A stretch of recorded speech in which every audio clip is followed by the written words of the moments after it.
Hi there and welcome to another episode of Focus Forward.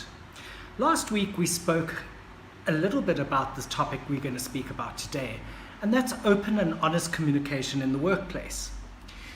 So how do we get open and honest communication? Because let's face it, it's often quite difficult to work through that and to be open and honest with a lot of the communications that we do. We often believe that we have the answer and possibly that our colleagues or employees are not as bright as we are, whatever it may be. So it's important to be open with your communications. It just fosters a much better environment at work. So how can you do that? Well, there's a couple of things we can do. The first thing we can do is acknowledge your employees or colleagues' views and inputs. When they come to you with an idea, listen to it. Really acknowledge them and listen to it. You know, often they're the ones working at the coalface and may have some really, really good ideas. I know it does happen, and it's happened to me quite often, where there's been people or youngsters who come in and they think they're going to revolutionize the world, and you may have tried the suggestions that they are wishing to implement, and you know they don't work. But still listen to them, because they may have a different take on that. The second thing, and this ties in beautifully with the first part, is listen to the input that people are giving you before answering. You know, don't let people get halfway through a sentence and say, yeah, but it's not going to work.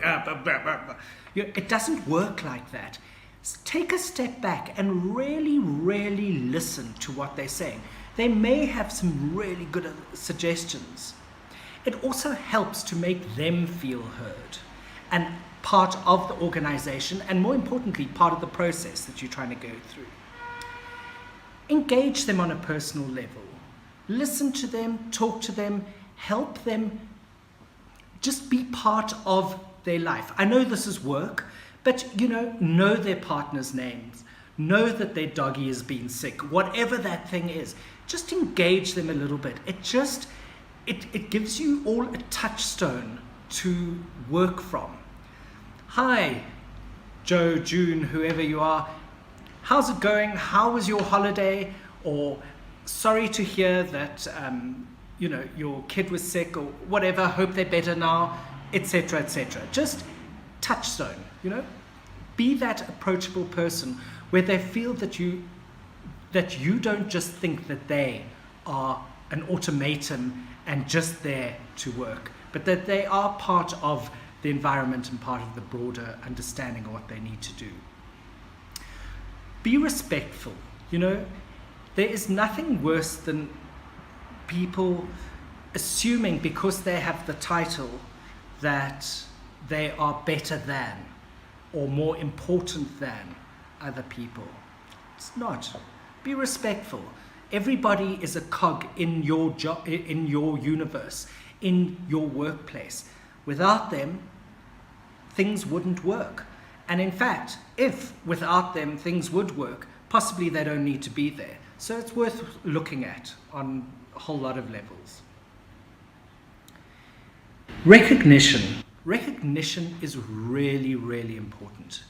If somebody has come up with a great idea, or they're giving input in a group discussion or whatever, acknowledge that and say, thank you, so-and-so. It's really valuable that you've contributed.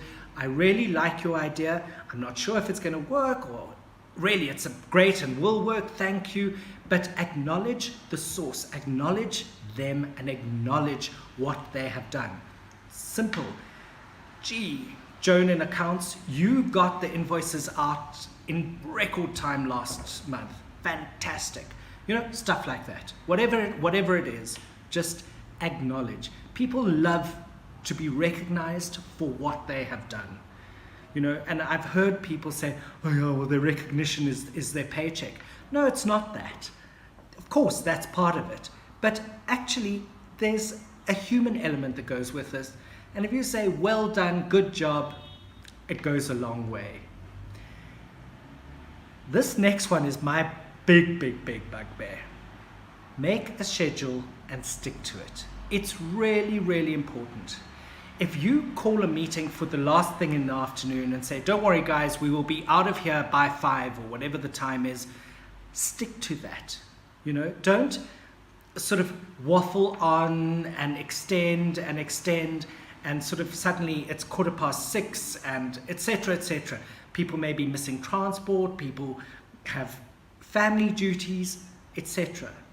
Same thing goes with big projects. If you've got a timeline, stick to that timeline, or make sure that people know why you haven't been able to stick to that timeline.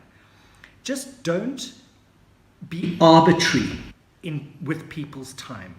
Be respectful of people's time. It's really, really critically important that. Don't call a junior away from their job and sit and have this long pontificating meeting and then 2 hours later scream at them because they haven't finished their work.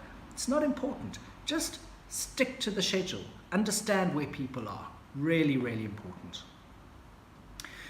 If you have to call somebody up on their behavior, describe what they have done without judgment. So, you spoke to that client, or it appeared that you spoke to that client in this or that manner. I would suggest in future, faced with the same situation, possibly try. Please don't do it again. Be aware of how you're talking, etc. Just don't say you are a bad person. You did X, Y, and Z. It doesn't work like that. Finally, don't shy away from the difficult conversations and the problems. If you've got a problem, if you have a problem with somebody's work, if you have a problem with supply, whatever it is, don't shy away from it. Don't just try and not approach because it's going to be a difficult conversation. If you are leading a team and if you are part of a team, don't shy away from those. Upfront them, bring them out into the open, and certainly don't do water cooler backstabbing about people. That just creates such a sort of element of fear and mistrust. And if you say to one person, oh, if so-and-so does it again, I'm going to fire them, and then that person goes and tells somebody else, eventually the person who's supposedly getting fired, which let's face it is hard to do nowadays, it's all this mistrust and all of that. Don't do that. Don't shy away from those difficult conversations. Have a fantastic day and week, and I will chat to you next week.